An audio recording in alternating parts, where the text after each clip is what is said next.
জুলাই আর শেষ হয় না। 1 জুলাইয়ের দগদগে ক্ষত বয়ে বেড়াতে বেড়াতে আরেক জুলাই এসে হাজির। এত শোক দিও না মাবুদ, আমাদের এত শোক সইবার ক্ষমতা নাই। ঢাকা উত্তরা দিয়াবাড়ির মাইলস্টোন কলেজের দুর্ঘটনা হৃদয় বিদারক এক ট্র্যাজেডি। ছিন্ন ভিন্ন বাচ্চাগুলোর দেহ, স্তব্ধ আর ভীত চোখগুলো মেনে নেওয়ার মতো না। সত্যি খুব ভয়াবহ ও হৃদয় বিদারক আঙ্গার হয়ে যাচ্ছে আমাদের সন্তানদের দেহাবশেষ।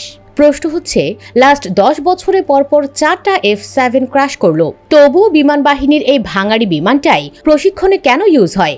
যতটুকু জানা যায়, প্রশিক্ষণ বিমানগুলো ভালো অবস্থায় নাই একটাও, সবগুলোই ভাঙাড়ি টাইপের। আর পাইলটই বা কেন এমন ভাঙাড়ি বিমান নিয়ে বের হলো?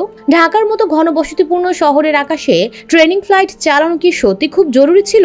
এই দেশে পদমর্যাদা যত উপরে যায়, দায়িত্ববোধ তত নিচে নামে। পেশাগত দায়িত্বের নাম করে বছরের পর বছর আসলে চালিয়ে যায় ব্যক্তিগত সম্পদ গুছানোর প্রতিযোগিতা, আর ফল ভোগ করে সাধারণ মানুষ।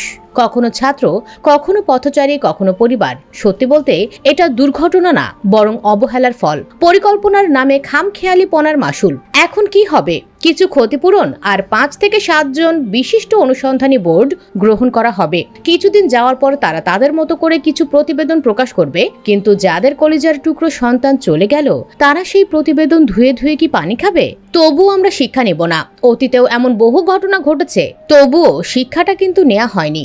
আমাদের দেশ এমন এক মগের মুল্লুক, যেই ক্ষমতায় আসে সেই যেন সবকিছু ভুলে যায়। এদেশে মানুষের জীবনের কোনো দামই নাই। যুদ্ধ পরবর্তী দেশের আশা মানুষ কেমন করেছিল, আর আমরা দেশটাকে কেমন দেখতে পাচ্ছি? নেই ভালো কোনো যুদ্ধ বিমান, নেই কোনো আধুনিক ফায়ার সার্ভিস সিস্টেম, নেই আকাশপথ রক্ষার কোনো আধুনিক অস্ত্রপাতি, ভালো চিকিৎসা ব্যবস্থাও নাই এদেশে। আছে শুধু চেতনা ব্যবসা, মুক্তিযুদ্ধ ও জুলাই ব্যাচার লজ্জাজনক ঘটনা।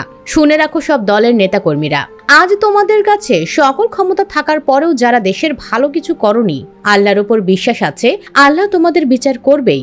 আমিন। ভিডিওর কমেন্ট বক্সে কমেন্টে দোয়া করে আমিন লিখুন।